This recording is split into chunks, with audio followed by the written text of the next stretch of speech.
Commander Hyunwoo Kim pressed his palm against the cold metal wall of the U's Defiance, feeling the subtle vibrations of the ship's massive engines humming beneath his feet. 43 years of military service had taught him to read the moods of starships like other men, read faces, and tonight his vessels sang with barely contained power. The bridge around him buzzed with controlled urgency as his crew prepared for what might be humanity's first real test among the stars. The distress call had arrived at Earth's Deep Space Monitoring Station at 0347 hours, cutting through the usual background chatter of cosmic radiation and stellar phenomena like a knife through silk. Lieutenant Sujin Park had been on night watch when the alien transmission burst through their communication arrays, her coffee growing cold as she listened to the desperate pleas in a language that their translation computers could barely decipher. "Commander, you need to hear this again," Sujin said, her voice tight with concern. She replayed the transmission, and the bridge crew fell silent as alien voices filled the air. Even filtered through their translation systems, the terror in those voices was unmistakable. They're calling for help from something called the Galactic Council, but their emergency frequency is all wrong. They accidentally broadcast on our military channels. Hyunwoo studied the young lieutenant with sharp eyes. Park had graduated top of her class from the Seoul Space Academy, and her instincts had saved them more than once during their patrol missions along the outer system. If she was worried, he needed to pay attention. "What do we know about this Kepler-442b system?" he asked, moving to stand behind her station. "It's 43 light-years from Earth, sir. The signals show a peaceful colony world with about 2 million inhabitants. They call themselves the Veltar." Her fingers danced across the holographic display, bringing up stellar charts and energy readings. But there's something else. Long-range sensors are picking up massive energy signatures approaching their system. Whatever's coming their way, it's big enough to level a planet. The bridge's main view screen flickered to life, showing a tactical representation of the distant star system. Red dots marked the approaching threat, while a small blue dot represented the helpless colony world. It looked like a pack of wolves circling a lone sheep. Hyunwoo felt the familiar weight of command settle on his shoulders. During the resource wars of 2387, he had learned that hesitation killed more soldiers than enemy fire. But this was different. This wasn't about human colonies or Earth's interests. This was about strangers crying out in the darkness of space, and something deep in his chest responded to that call. "Sir," Communications Specialist Jinho Yang spoke up from his station. "We're receiving priority orders from Fleet Command. Admiral Da-Yoon Choi wants to speak with you directly."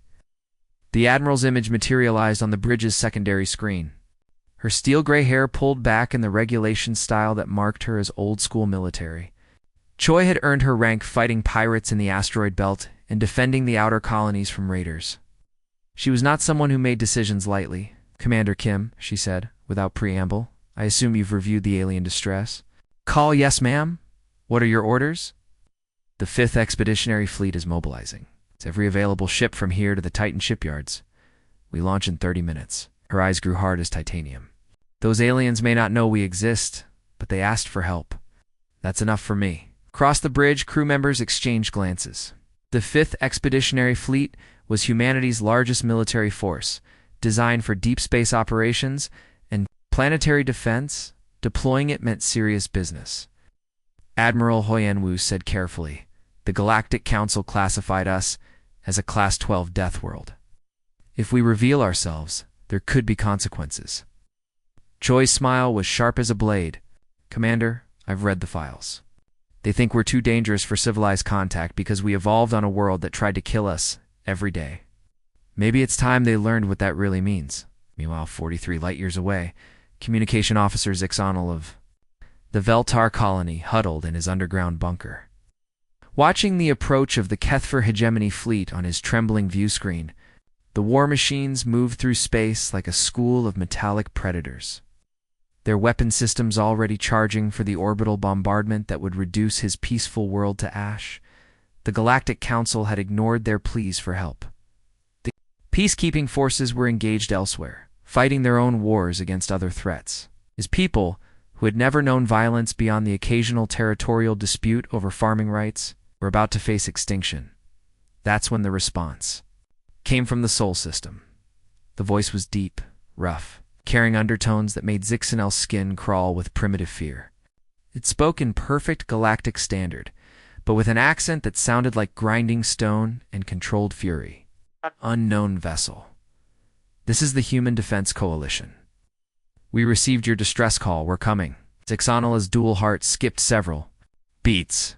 Every civilized being in the galaxy had heard whispers about the Sol system, the quarantined death world where impossible creatures had somehow achieved spaceflight. The story spoke of bipedal predators who could survive in environments that would kill most species, who had turned their entire homeworld into a training ground for war, as if to confirm his fears. Human military chatter began flooding the communication channels. Terms like full combat deployment, orbital bombardment capability, and acceptable casualty rates filled the air. These weren't the careful, diplomatic phrases of civilized species. This was the language of creatures born to war. Zixonel stared at his communication console, wondering if his desperate call for salvation had instead summoned something far worse than the Kethver hegemony. The approaching human fleet might save his people from one destroyer, only to become another in the cold depths of space. Two forces of destruction raced toward a collision that would reshape the galaxy's understanding of power, mercy, and what it truly meant to be apex predators among the stars. The orbital shipyards around Earth had never seen anything like this. Admiral Dae-Yun Choi stood on the command deck of the UES Indomitable, her flagship watching through the massive viewport as humanity's greatest military achievement took shape before her eyes. Ships that had been sleeping in dock for months suddenly roared to life, their engines painting the darkness with brilliant blue flames. "Ma'am, the Thunderstrike is clear of Dock 7, reported Captain Minho Lee, his fingers flying across the holographic tactical display. The heavy cruiser squadron from Luna Base just dropped out of hyperspace. They're requesting formation. Orders." Dae-Yun nodded, her weathered face reflecting the glow of hundreds of ship lights scattered across the void. At 62, she had commanded fleets before, but nothing approaching this scale. 200 warships, each one a masterpiece of human engineering and stubborn refusal to accept defeat. The sight filled her with both pride and terrible responsibility. "Signal the Dragon's Fury and Soul's Vengeance to take point positions," she ordered. "I want our heavy hitters ready to jump first." Through the communication channels, she could hear the controlled chaos of fleet coordination, ship captains calling out readiness reports, engineering teams pushing reactor outputs to maximum safe levels, and weapons officers running final diagnostics on systems that could crack planets. The Mars Defense Corps had committed 40% of their best ships, including the legendary Red Storm that had single-handedly held off pirate fleets during the asteroid wars. "Admiral," came a voice from the communication station, Captain Ji-Hai. "Kim from Europa Mining Guild is on the line. She says her 30 ships are ready, but she wants to know if we're really going to war over aliens we've never met." Dae-Yun smiled grimly. Captain Kim commanded converted mining vessels, ships built to crack asteroids and harvest ice from the outer system. In the right hands, those same tools could become devastating weapons of war. "Tell Captain Kim that when someone screams for help in the dark, we don't ask their species. We just come running." The massive main screen showed the tactical overview of their assembling force. Destroyers darted between the larger vessels, like hunting wolves, their sleek hulls bristling with missile pods and energy weapons. Heavy cruisers moved with ponderous grace, each one carrying enough firepower to level a city.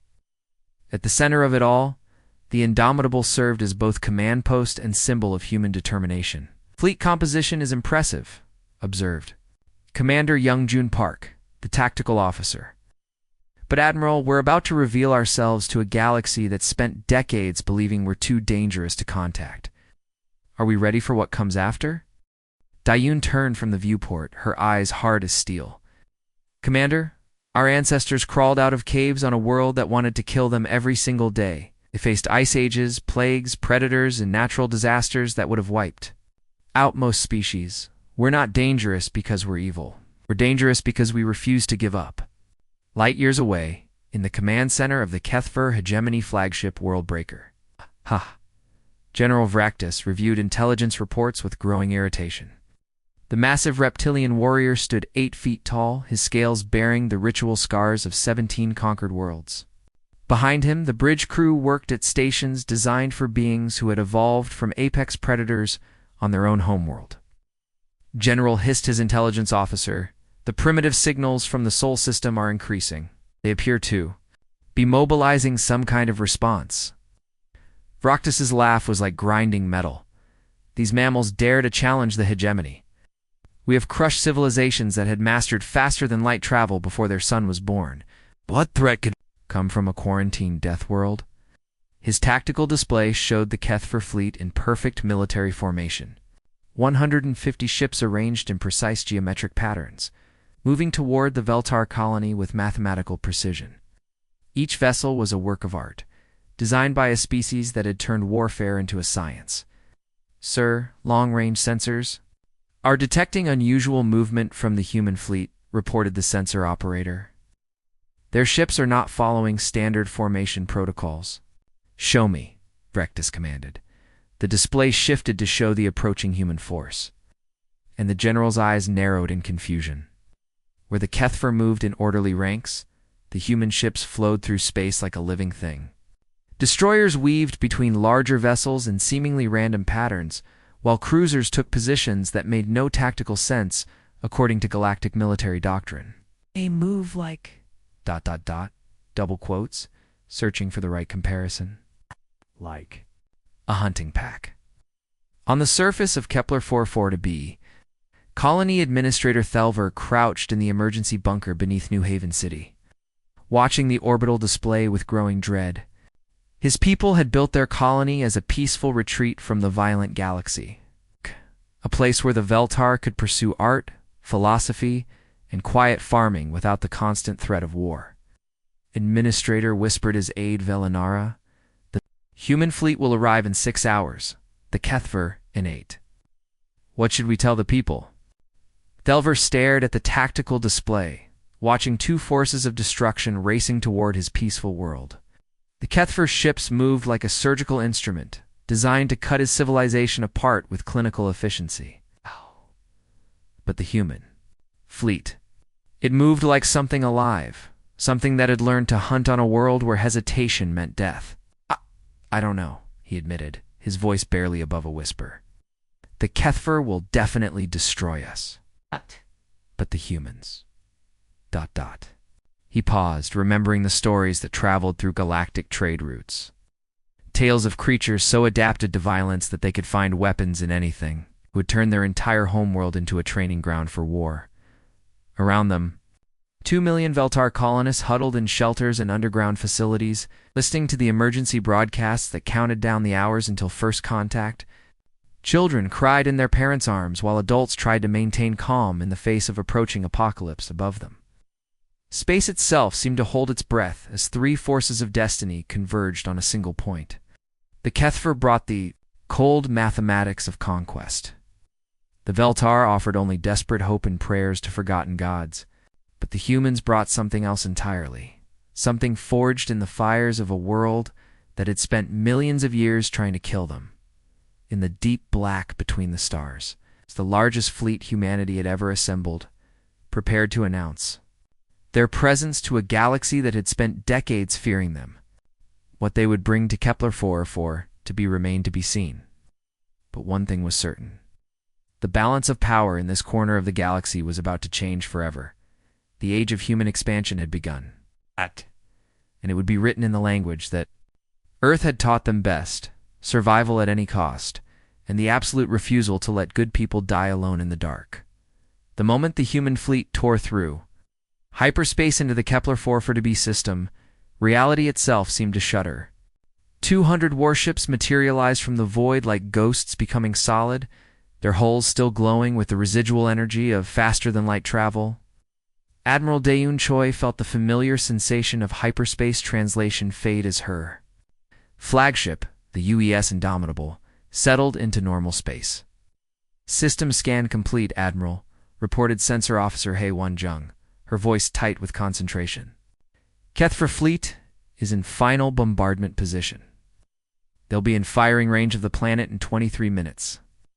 Do-yoon studied the tactical hologram floating before her command chair. The enemy fleet looked like a perfectly arranged constellation of death, each ship positioned with mathematical precision for maximum planetary destruction. 150 HFY vessels hung in space like vultures waiting to feast, their weapon systems already beginning to charge with ominous energy. Signatures. "Ma'am," called out Communications Officer Jae-min Song from his station, receiving multiple hails from the planet's surface. "The Veltar are asking if we're here to help or to claim the spoils after the HFY finish." The Admiral's jaw tightened. These aliens had called for help and received only silence from their so-called galactic community. They faced extinction while wondering if their rescuers might be worse than their executioners. "Open channels to all parties," she commanded, her voice carrying the authority of someone who had never backed down from a fight. "Full spectrum broadcast. I want everyone in this system to hear what comes next." Song's fingers danced across his console, establishing communication links that would reach every ship, every station, and every receiver in the system. The bridge fell silent, except for the soft hum of electronics and the distant vibration of the ship's massive engines. "HFY vessels, this is Admiral Da-yoon Choi of the Human Defense Coalition," she began, her words carrying across the void. "You are engaged in an unprovoked attack against a peaceful colony. Cease your assault and withdraw immediately, or we will be forced to withdraw you ourselves." The response came almost instantly, filled with the arrogant laughter of General Reactus. His voice crackled through the communication system like breaking glass mixed with grinding metal. "Primitive mammals from a quarantined death world dare to threaten the HFY hegemony?" The alien general's amusement was clear in every word. "We have conquered 17 star systems and crushed civilizations that mastered spaceflight while your species was still discovering fire. What could possibly come from Sol 3 that we should fear?" Da-yoon exchanged glances with her senior officers. Round the bridge she could see the familiar look in their eyes, the cold fury that came when someone threatened the innocent. It was the same expression human soldiers had worn when defending Earth's colonies from pirate raids. The same steely determination that had built humanity's space empire one hard-fought victory at a time. "Commander Hyen-woo," she said calmly, her voice carrying to the UES defiance through the fleet communication network. "Please demonstrate our sincerity to the General. Something educational, but not permanent."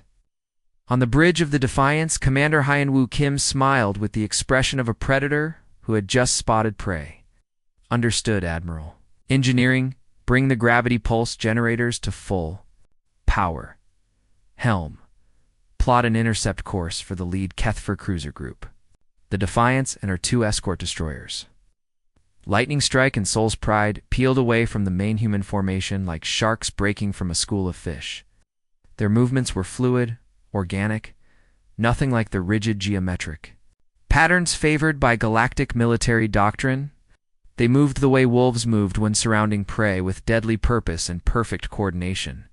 "Sir," reported Navigator So-young Kim, "we're in position beneath the target cruisers. All 3 enemy vessels are directly above us." "Weapon status?" Hyen-woo asked. "All weapon systems online but powered down as ordered," replied Weapons Officer Dong Hyan-lee. "Gravity pulse generators are ready for activation." General Vraktis watched from his command ship as the 3 small human vessels positioned themselves in what appeared to be a suicide run directly beneath his most powerful cruisers. "Foolish mammals," he hissed to his bridge crew. "They think to ram our ships with their primitive vessels. Target those destroyers," and his words died as space itself seemed to twist around the human ships. The Defiance and her escorts activated their gravity pulse generators simultaneously, creating artificial gravity wells that warped the fabric of space-time in a localized area. Technology was based on humanity's deep understanding of their own solar system, where they had learned to navigate the gravitational influences of gas giants and use them as slingshots for interplanetary travel. The 3 HFY cruisers suddenly found themselves caught in invisible hands of pure gravitational force. Their engines, designed for conventional thrust against the gentle pull of distant stars, screamed in protest as they were dragged downward by artificial gravity fields that mimicked the pull of a small planet. "What is happening?" Roctus roared. As his tactical display showed his ships being pulled out of formation, engineering report, "General, they're using some kind of gravity manipulation technology." His chief engineer reported, panic creeping into his voice. "Our engines can't overcome the gravitational gradient. We're being pulled into their field generators." Within minutes, all three Kethfer cruisers were helplessly trapped, mighty engines straining against forces they couldn't understand or overcome.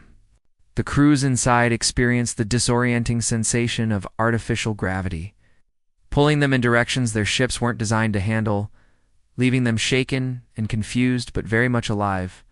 "Fascinating technology," Admiral Choi transmitted. To the Kethfer fleet, her voice carrying the casual tone of someone discussing the weather. "We learned to build these after spending centuries navigating the gravity wells of our home system. Jupiter makes an excellent teacher, don't you think? Now, General Vraktis, would you like to see what we learned from the asteroid belt? Perhaps a demonstration of techniques we developed while mining the rings of Saturn." On the surface of Kepler 4b, Colony Administrator Thelver stared at his orbital display in stunned amazement. The creatures from the quarantined Deathworld, the savage bipeds that the galaxy feared, had just disabled 3 of the most powerful warships ever built without firing a single shot. They had turned the very forces of nature into weapons, demonstrating a mastery of physics that bordered on the impossible. The administrator whispered his aide Velinara. "They're not destroying the Kethfer ships. They're just... stopping them." Thelver nodded slowly, beginning to understand something that would reshape his entire worldview. These humans weren't the mindless destroyers that galactic propaganda had painted them to be. There was something far more dangerous and far more hopeful. Apex predators with a conscience. Killers who chose when not to kill, in the depths of space. The balance of power shifted as the galaxy witnessed its first demonstration of what happened when evolutions. Greatest Success Story decided to become protectors instead of conquerors. The main assembly hall of New Haven City had never hosted anything like this gathering.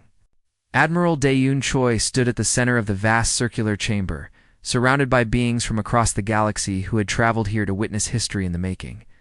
The Veltar colonists filled the lower levels, their large eyes still wide, with amazement at their survival. Above them, in floating observation pods, representatives from dozens of galactic news networks pointed cameras and recording devices at the human who had just rewritten the rules of interstellar politics. 3 days had passed since the battle that wasn't really a battle. The Kethver prisoners were housed in comfortable detention facilities, receiving medical care and 3 meals a day while awaiting transfer to galactic authorities. General Vraktis himself sat in a specially constructed cell, his massive frame hunched over a datapad as he tried to understand how his technologically superior fleet had been defeated by creatures the galaxy considered primitive savages. Admiral Choi began Zaxandra, the lead correspondent for the Galactic Broadcasting Network, her crystalline features catching the light as she spoke. "Our viewers across 47 star systems want to understand something.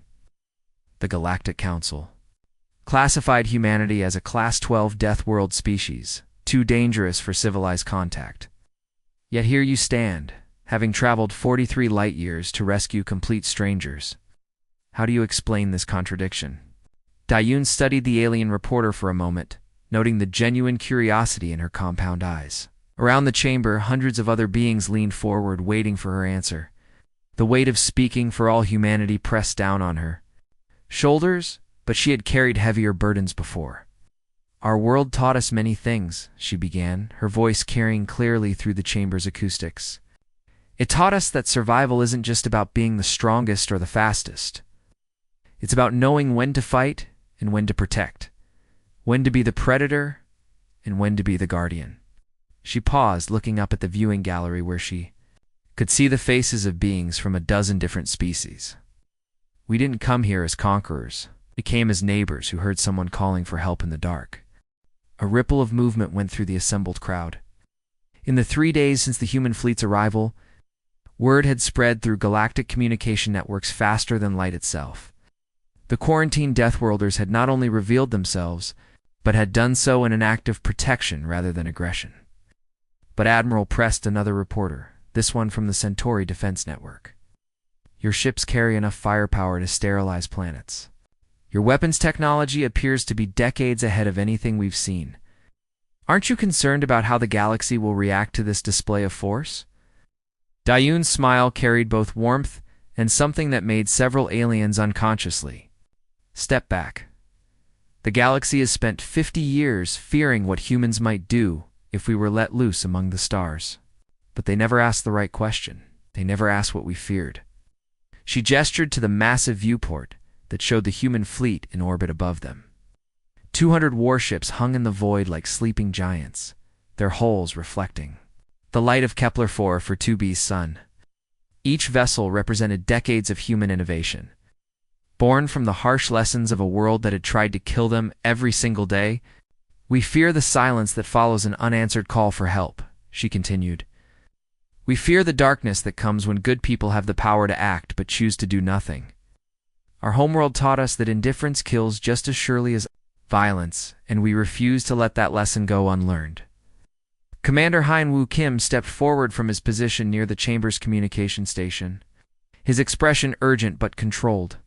Admiral, we're receiving priority transmissions from multiple sectors. 17 different star systems are requesting immediate assistance. The hegemony wasn't the only predator out there. The chamber fell silent as the implications sank in. For decades, the Galactic Council had maintained peace through careful diplomacy and mutual defense pacts. But their forces were stretched thin across thousands of star systems. The defeat of the Kethver hegemony had created a power vacuum. Other aggressive species were already moving to fill it. Dayun nodded grimly. Begin deployment protocols, Commander. Signal the fleet commanders to prepare for extended operations. It looks like we have more work to do. It's through the chamber's communication system. The voices of human ship captains could be heard coordinating the largest peacekeeping operation in galactic history. Captain Minho Lee from the Indomitable was organizing supply lines.